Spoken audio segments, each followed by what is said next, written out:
Let's travel into the future. What will we see?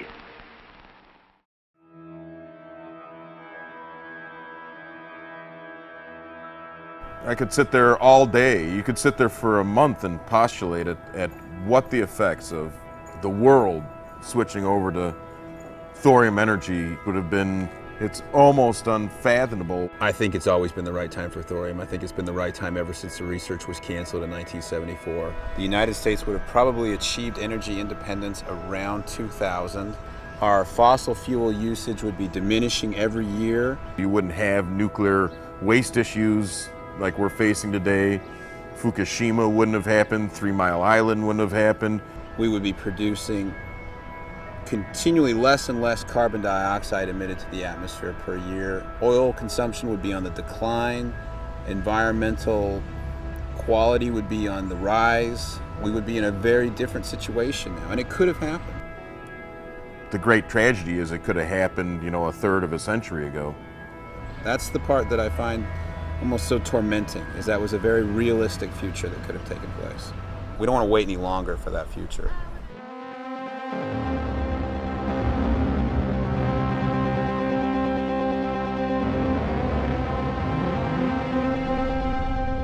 In the 1950s, the scientists who created the atomic bomb offered a promise. By splitting the atom, we could have a limitless supply of electricity that could end pollution and bring peace to the world forever. But after the disaster in Japan, that dream has never looked more like a nightmare. I think it's going to be a tough road for nuclear power, given the events in Fukushima. Let's face it, this is the first time we've ever seen a nuclear power plant literally explode. Today, as the world grows increasingly desperate for clean energy, a new breed of engineers and energy geeks says we need nuclear power, now more than ever. 50 years ago, a forgotten government experiment seemed to prove another kind of nuclear energy could nearly eliminate the risks of meltdowns, waste, and weapons. Now, in other news, an obscure metal that could energize our world. It's called thorium. It's eco-friendly, and there's lots of it. The amount of thorium that it would take to provide all the power to run your entire life is about the size of a marble that big. The Chinese are investing millions in research into reactors powered by the element thorium, a metal proponents say as common as lead. You know, it's like, dude, what have you been smoking? You know, no one thing can do all that. You know, it can't make energy and be clean and help with space travel. You do feel a little bit like, you know, an evangelist when you're talking about this stuff. Did the United States abandon a brilliant idea in order to build bombs? If thorium is so great, why aren't we using it today? And amidst all the fear and stagnation, who are the people who believe once again that nuclear can save the world?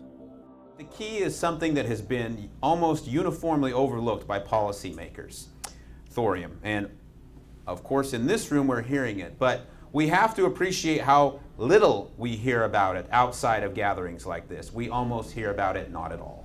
In March of 2000, I just graduated from Georgia Tech, and I went to Huntsville, Alabama, started working for NASA. And one of the first projects I worked on in my group was a nuclear-powered rocket. I didn't know a lot about nuclear, and I was working with a colleague down the hall from me. And one day I was in his office and noticed the book on the shelf, Fluid Fuel Reactors. And I could tell it was an old book. I opened it up. It was published in 1958 by the Atomic Energy Commission. And I said, well, what's this book about? He said, oh, I remember hearing some of the old-timers at Oak Ridge talk about a different kind of nuclear reactor they worked on that was based on fluid fuel rather than solid fuel. I thought, huh, never heard anything like that before. Additionally, I saw the book talking a lot about thorium. And from the book, it seemed to say that it had something to do with making nuclear energy. I thought, I need to get further education. And I'll probably find out why it's not that great. Instead, what I found out was that it was even better than I thought. My lords, please forgive my ignorance, but what is thorium? I'm very grateful to the noble Baroness for this question because clearly I've learnt quite a lot about it recently. It is, of course, for those that wish to know, thank you very much, it is named after the Norse god Thor. It comes out of monazite sands, which are largely found in India and Norway. And there are all sorts of other facts that she can find in Wikipedia, as indeed I did. My lords, my lords, my lord. Thorium is a naturally occurring, fairly abundant mineral that has the potential to release great amounts of energy if utilized in the right kind of nuclear reactor. It is found in every nation in the world. If you pick up a rock, it's likely there's thorium in it. It's very likely that there's thorium in fact, it's certain that there is thorium in the granite of this rock right here. If we had a Geiger counter, we would be able to detect it. Thorium will power the world. That's our new bumper sticker. It's going to say, Thorium will power the world. Ask me how, and then they have the little QR code there. That's my new version of Ask Me About Thorium. And maybe the last thing is just introduce yourself. I'm John Kutch, just so we have that. Shouldn't it be dramatic? Shouldn't the sun be like rising behind me? And John Kutch.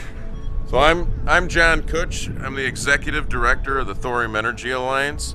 That's Vince Lukowski. I'm the grand potentate of thorium knowledge. And the dispenser of knowledge. Yeah, exactly. And truths.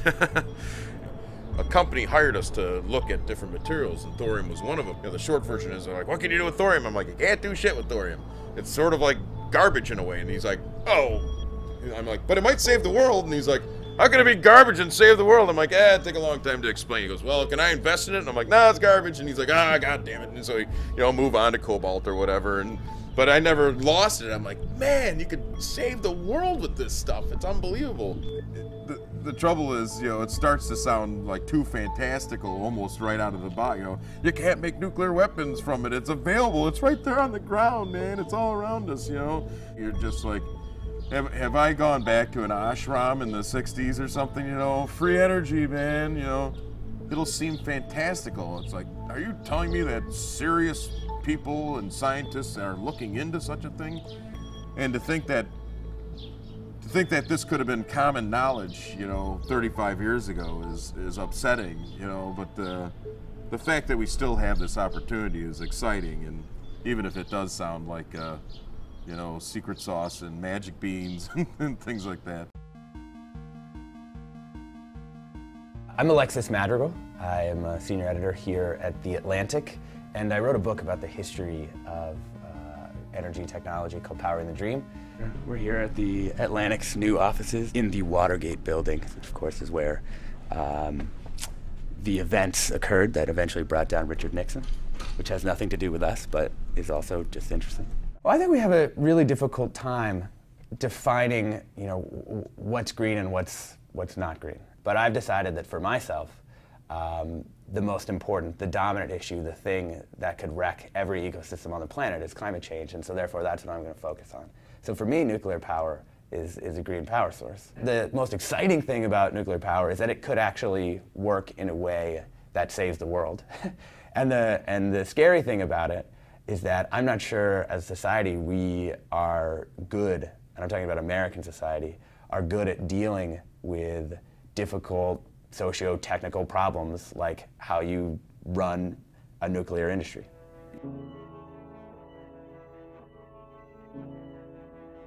There's a guy named Alvin Weinberg who is really kind of a hero of mine, even though he was a big nuclear advocate, and I've written a lot about solar and wind. He wanted to try and deal with long-term energy issues in ways that were serious, and he wrote a lot about what he called the Faustian bargain of nuclear power, where essentially we're being given this infinite power source, but as a society we have to come up with ways of dealing with it or it's going to destroy us.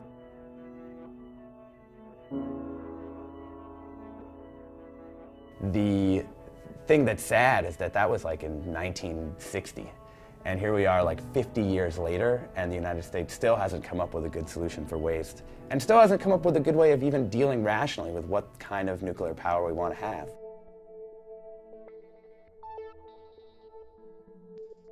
I basically asked the question everybody else asks, why aren't we doing this? But I'm the kind of guy that, you know, if I don't like the answer of why aren't we doing this, I decided, you know, well, I'm gonna do it.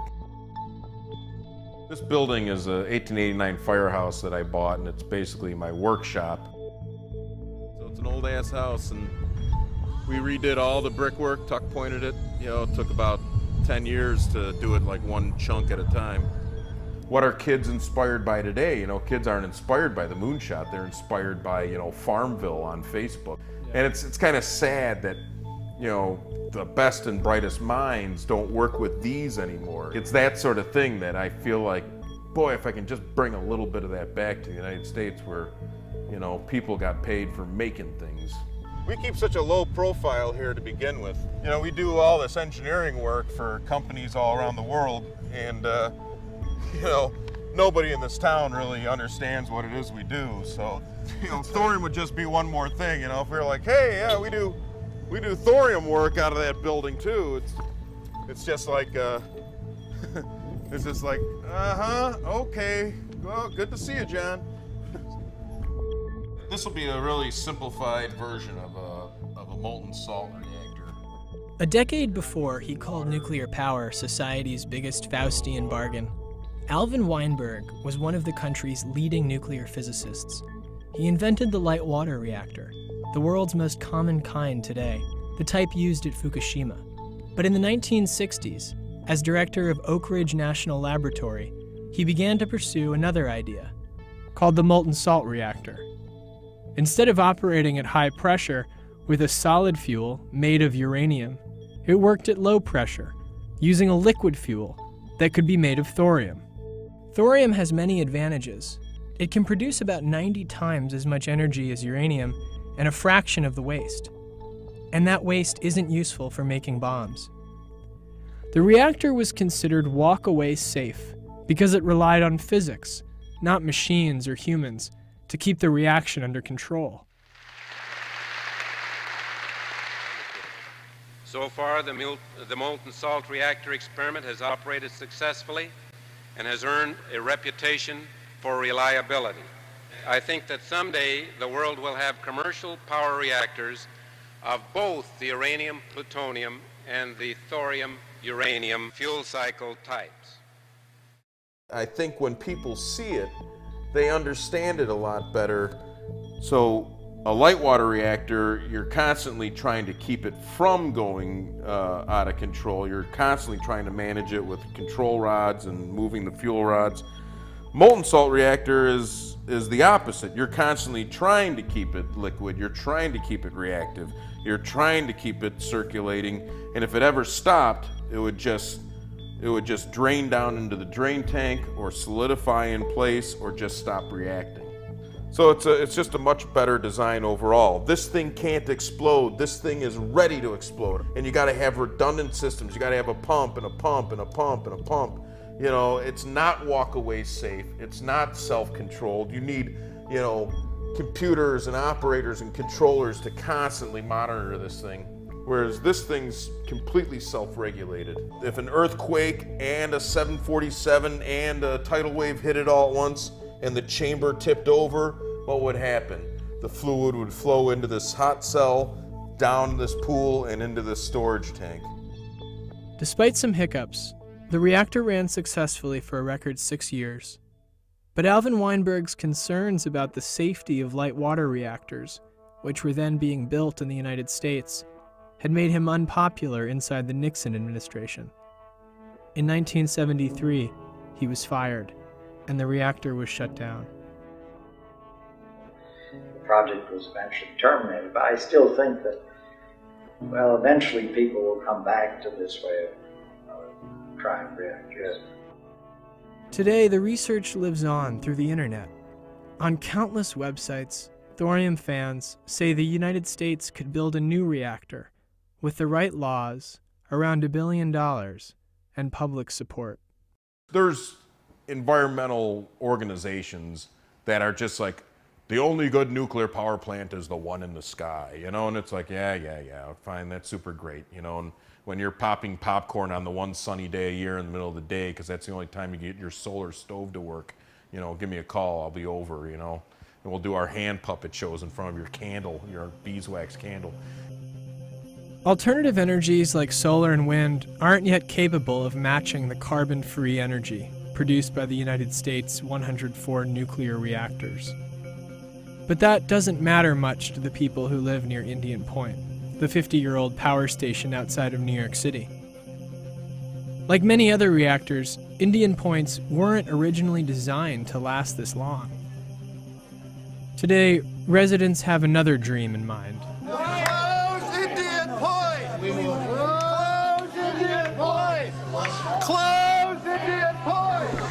Now, I know some of you may think my hat is funny, but it's actually radioactive protective gears. I call for your immediate resignation from the NRC as a failed government agency. The plant is located 34 miles from Times Square. It's a very old plant. It's from the first generation of nuclear plants, the same generation that Fukushima is from, that other plants that have had major problems are from, 3 Mile Island. You really have an accident waiting to happen. We should take steps now to secure the nuclear waste on the site, to shut the plant down and decommission it, to make it safer. You know, newer design plants are potentially a better design, although some of them are actually worse designs than the current plants. The fact is, when you get down to it, you know, there's no way you can absolutely guarantee safety of a nuclear plant, I think. It's pretty obvious when you look at the past 200 years of human development that every new technology has spawned almost exponentially more new problems. And I'm here, if you can look down here, we're naked to nukes. We're all naked to nukes, and I can just give you the scream of the Fukushima's mothers.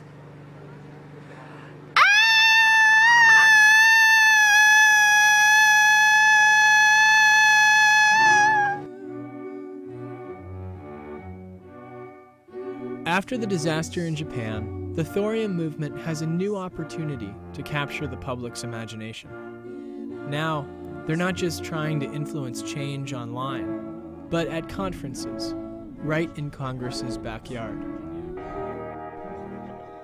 This is our third conference, and the intent is to spread the word about the tremendous benefits of using thorium as energy. You get this mix of the enthusiast and sort of the pro-am person and the guy that just learned about this over the internet and is just like, why are we doing this? And you know, they get in the high dungeon and they're like, this has got to be done. We must do this. The problem with thorium is that it's too good to be true. Don't say it's too good to be true. The moon landing was too good to be true. This watch is too good to be true. And here they are, and so many other things. You know? It's a gift from God that we have thorium. It's only one element that we can do this with. And I'm looking forward to this moving on to the next generation. Hopefully in my lifetime that we do have a new generation of nuclear power fueled by thorium. People see nuclear energy as something that's touchy, they're not willing to trust a new development, but I really just think that that's the way that it's going to take a while, is because you have to change a whole system instead of just changing a few people's minds. The whole world waits to see what the United States will do. And it's up to us to move on this, because if we move on it, then it'll free the rest of the world to pursue this stuff too. This would be like the great good thing that America could do, not just for itself, but for the world. The flip side of that is that America could suddenly lose a lot of legitimacy in the world. If too much time goes on, if too much time passes, other countries are going to say, this is too great of an opportunity, I'm willing to take the risk and go and pursue this on our own. This is a book which I wrote in Japanese, but the meaning is a thorium nuclear power, which is peaceful energies. We've been talking about passive safety in the lifter community for a very long time. After Fukushima, a lot of people started to pay much greater attention to this aspect of the reactor, but we are no Johnny-come-lately to this. When you're an undergraduate or graduate nuclear engineering student, you learn about thorium sort of as a side topic, but not as something that seriously would be used in the business. I'm Paul Rogie. I'm an Army colonel and I work in the Army Training and Doctrine Command. I'm responsible for operational energy concepts for the Army. So I look at the requirements that soldiers need to operate in places like Afghanistan or other parts of the world. And the thing that's made me interested in thorium is that it may have some benefits in terms of proliferation, safety, processing efficiency, maybe even economy. And so it's certainly an intriguing technology. We see the Indians and the Chinese and others pursuing thorium as a potential source. And so it certainly makes you wonder if that isn't something that we should be looking into if they find it so interesting. Can you tell me what the role of thorium may be, what the thinking is on thorium as a fuel, what the advantages are, what the disadvantages are, what the pros and cons are of thorium? While we are certainly interested in continuing to look at thorium as a possibility, and particularly a possibility for the future, the fact remains that we have an entire fuel cycle built up around uranium, and it would be a dramatic shift and a very costly shift to move on any sort of short time scale to thorium. How did we get locked into a technology as difficult and risky as the uranium light water reactor? When the Navy's Admiral Hyman Rickover was looking for a reactor to power his communist-fighting submarines in the 1950s, he ran a critical test of the light water reactor. And it worked. You know, these things are big, complicated systems. The tests are all very risky. It's very difficult to get things right. So once something starts working, everyone just says, well, that one worked, let's just keep doing that. Whether or not the design technically is the one that we would choose now. The military liked uranium because it could be turned into weapons easily. An industry, eager to keep costs low, wanted to stick with the technology it already knew. Other designs slowly vanished, and the light water reactor dominated. The other key actors in this whole drama are General Electric and Westinghouse. After the war, General Electric and Westinghouse wanted to retain the technological advantage that they had over other power plant builders. Those companies started to promote it heavily for the reason that they could make a lot more money on it and they had a lot fewer competitors. And so you had a constellation of actors who all wanted particular design, that is to say the one that was out there, the boiling water and reactor, to just go. They wanted these basic designs to just be the ones that we standardize on and then start making money from. Whether or not they were, in an ideal world, the one that we would want to use. In every other field of technology development, we're happy to see an improvement in technology. Nobody wants 1950s computers, nobody wants 1950s cars. Why are we satisfied with 1950s reactors? You know, why don't we want to see technological advance? Nobody else says, you know, you gotta stop developing computer technology. We don't want people to think old computers aren't good. You know, nobody says that. I took a fateful step very recently. I started a company to try to make this vision come true along with my partner Kirk Dorius, and so we're going to be introducing Flybe Energy to you today, a new company and one devoted to making thorium a reality.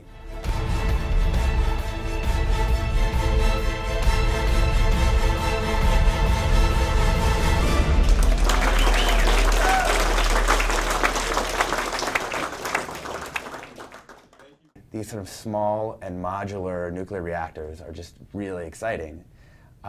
You can imagine them being used in all kinds of different ways. You can imagine them, I mean, one of the big problems right now with nuclear power, it takes like 8 or 10 years to build a plant.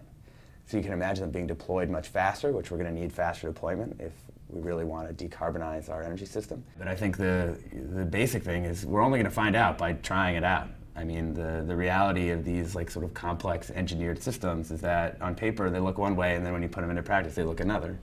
And we need to try them out. Those things aren't really getting a hearing, and I think that's something that you probably would hear most specifically from the thorium guys. It's like a small group, this like hardy band of people who've been able to get themselves a feature in Wired, but haven't been able to get themselves a real hearing at the levels where they need to in order to generate a real industry. We have to get some key legislative aids and legislation writers to convince the world that it's for real. The thorium movement can't rely on promises of magic alone. We've heard those kinds of promises before, and the reality hasn't been pretty. But their crusade shows how progress is made, by failing and learning, by believing and asking big questions. For the thorium guys, the question now isn't if, but when. And for the rest of society, the questions they ask of us are more complicated. How are we going to answer them? The final word, though, is that it's still, you're just looking over that hill and there's a lot of fog in that future, and, you know, maybe China will beat us, maybe something else happens. We were hoping for something that would really be a game changer, that would say, we're going to switch to small modular reactors, and we're going to put our support behind innovative reactor designs, and maybe even most of all, we're going to support research into thorium. Something like that would energize the world and, you know, bring us back in a place of preeminence. You know that you all are the future of energy. You're the future of energy, and the future is today and right now and for forever and ever. This is what you guys have seen it. I'm hoping that, number one, it doesn't take all that many people to change the world, and number two, through the internet and social media, we can find each other. You know, most people aren't like us. They aren't interested in these things, but that's okay. We don't need most people. We need some people. On three, say thorium. 1, 2, 3. Thorium! Hey! The conference well done. I think we're going to get a lot of good action out of this thing. We always do, don't we, Kirk? Absolutely. They keep getting better, every one. You did a good one. This is the best one yet. Yeah, it's pretty good. Right on. America has done tremendous things before. We have developed technologies, we've crossed a country with a railroad, we put a man on the moon. We can do this. This may be one of the greatest of all our accomplishments, is to unlock an energy source that can last for hundreds of thousands of years. And the time has come where we must do it. We are rapidly running out of alternatives. I know we can. I hope that we choose to.